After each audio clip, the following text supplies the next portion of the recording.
নদিয়া জেলার মহিষবাথানে ভয়াবহ অগ্নিকাণ্ডে ভস্মীভূত হয়ে গেল একটি কাঁচা বাড়ি। এলাকায় তীব্র চাঞ্চল্য। নদিয়া জেলার করিমপুর ২ নম্বর ব্লকের অধীন মহিষবাথান শিবতলা পাড়ায় ভয়াবহ অগ্নিকাণ্ডে ভস্মীভূত হয়ে গেল একটি কাঁচা বাড়ি। পরিবার সূত্র থেকে জানতে পারা যায় যে ইলেকট্রিক শর্ট সার্কিট থেকে এই অগ্নিকাণ্ডটি লাগে। বাড়ির গৃহকর্তার নাম গোপাল চন্দ্র ঘোষ। তিনি জানান যে আমাদের চাচা মেচিতে পাড়ার লোকজন চলে আসে। তারা আগুন নেভাতে চেষ্টা করে এবং করিমপুর ফায়ার ব্রিগেডকে খবর দেয়। সঙ্গে সঙ্গে করিমপুর ফায়ার ব্রিগেড তাদের ১.৫ ঘন্টার চেষ্টায় আগুন নিয়ন্ত্রণে আনে। এই আগুনে কেউ হতাহত হয়নি, কিন্তু একটি গবাদি পশু অল্প একটু ক্ষতি হয়েছে। বাড়ির আসবাবপত্র কিছুটা ক্ষয়ক্ষতি হয়ে গেছে। তার পরিমাণ প্রায় ৫০,০০০ টাকা।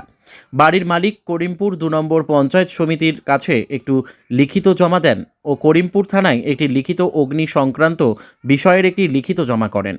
পেশায় তিনি একজন দিনমজুর। করিমপুর ফায়ার ব্রিগেডের প্রাথমিক অনুমান যে শর্ট সার্কিট থেকে আগুন লেগেছে। এই চিত্র ধরা পড়ল আমাদের সংবাদ মাধ্যমের ক্যামেরায়। আমার নাম বিশাল ঘোষ। আমি করিমপুর ২ নম্বর ব্লকের মহিষবাথান অঞ্চলের। আমার আজ ভোর ৪:৪৫ নাগাদ আমার দাদুর বাড়িতে কারেন্ট সার্কিটে বাড়ি আগুন ধরে গেছে। আগুনে বহুত কিছু ক্ষয়ক্ষতি হয়েছে। আগুনে কিছু ৫০,০০০ টাকা বা কোনো সব কিছু পুড়ে ছারখার হয়ে গেছে। আর বাড়িতে অনেক গরুকে উদ্ধার করা হয়েছে, গরুটা কিছু আহত হয়েছে। আর আশেপাশের লোক এবং অনেকে দমকলের সহায়তায় আগুনটি অগ্নিদগ্ধ করা হয়েছে।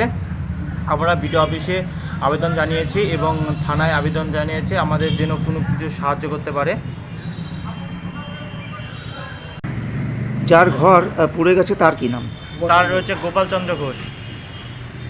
চন্দ্র ঘোষ আমার নাম। এই আগুন ধরে গেছে। কোথায় আগুন লেগেছে? বাড়িতে। আপনার বাড়ি কোথায়? মহিষবাথানে। আগুনে কি কি পুড়েছে? ওই ৫০,০০০ টাকার মতো পড়ে গেছে, আর ঘরের জিনিস সব পড়ে গেছে। টাকা পড়েছে না সব মিলিয়ে ৫০,০০০ টাকার মতো পড়েছে? সব মিলিয়ে টাকা দিয়ে সব মিলিয়ে হবে ৫০,০০০ টাকা। এই বিষয়ে কোথাও লিখিত অভিযোগ করেছেন? হ্যাঁ, করেছি। কোথায় কোথায় করেছেন? থানায় আর বিডিও অফিসে।